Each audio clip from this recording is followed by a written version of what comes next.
Sebelum melanjutkan, jangan lupa subscribe dulu, terima kasih. Bab 517, kau tidak mau bergabung denganku.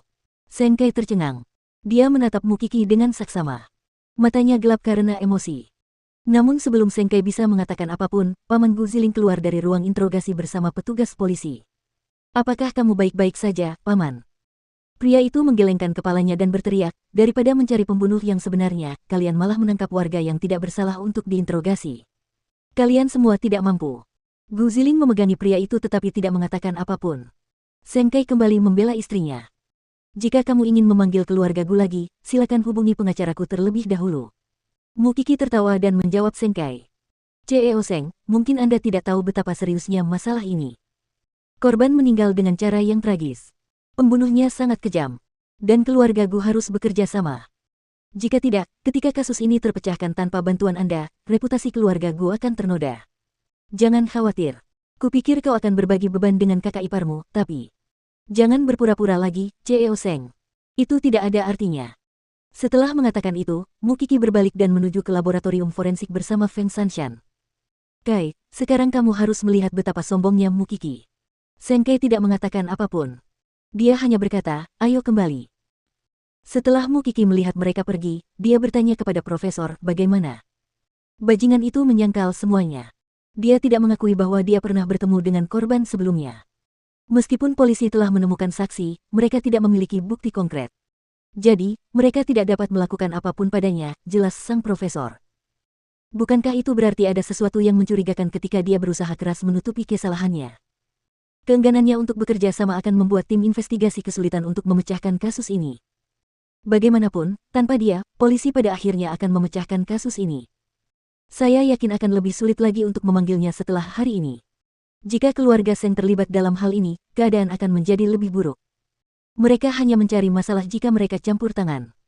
Sengkai mungkin melakukan itu, tetapi kakek Seng pasti tidak akan membuat kesalahan seperti itu. Jangan khawatir tentang itu. Mukiki menjawab dengan percaya diri. Dia tahu betapa kakek Seng menghargai kepentingan keluarganya. Kiki, saat aku melihatmu seperti ini, kamu benar-benar tidak terlihat seperti orang kaya. Ketika wanita itu datang, dan kemudian pria itu, mereka membawa serta pengacara dan sekretaris, dan bahkan pengawal.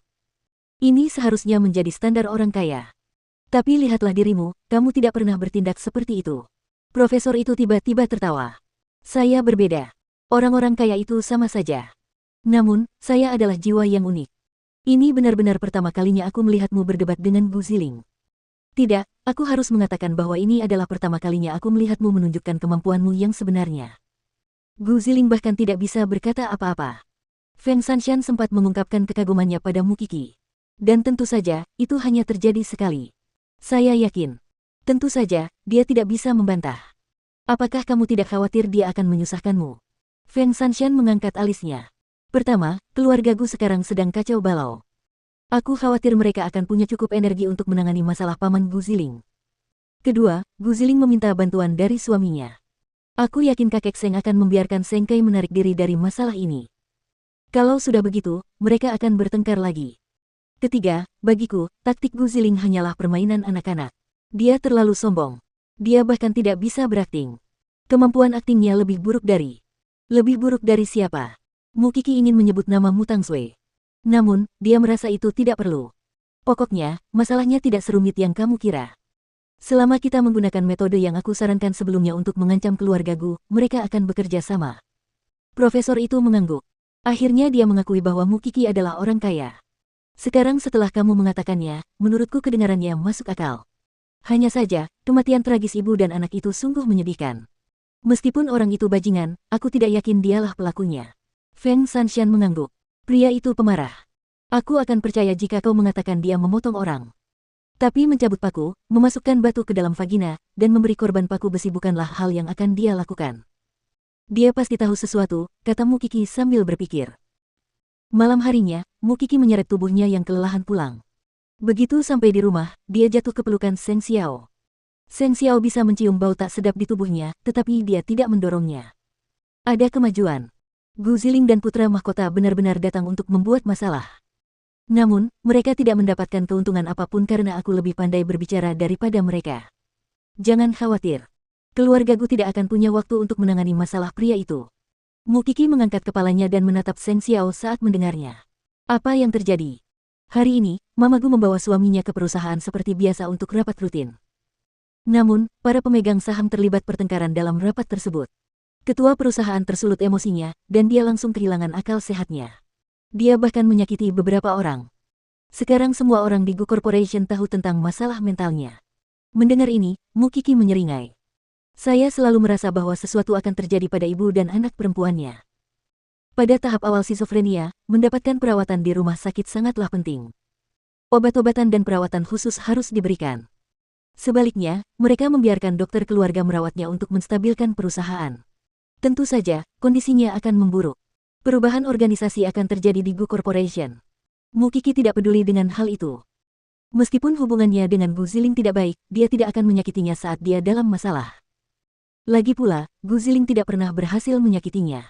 Aku akan mandi sekarang. Aku benar-benar bau. Baiklah, kata Seng Xiao dengan tenang. Kamu tidak ikut denganku. Saya masih punya beberapa dokumen yang harus diperiksa, jawab Seng Xiao. Mu Qi mengangguk dan bangkit dari sofa. Setelah masuk ke kamar tidur, Seng Xiao mengeluarkan cetak biru cincin yang diberikan desainer kepadanya. Ia mempelajarinya dengan saksama sebelum menentukan pilihan. Cincin itu belum akan siap saat ia menikah dengan Mu Qi di luar negeri pada hari ulang tahunnya. Meskipun demikian, cincin itu adalah barang yang akan dikenakannya seumur hidup. Seng Xiao tidak ingin hanya memilih satu dan menyelesaikannya. Ia ingin memberinya kejutan. Kemudian, Mu Qi membaca berita tentang Gu Corporation di ponselnya sambil berbaring di bak mandi. Papa Gu dirawat di rumah sakit setelah rahasianya terbongkar.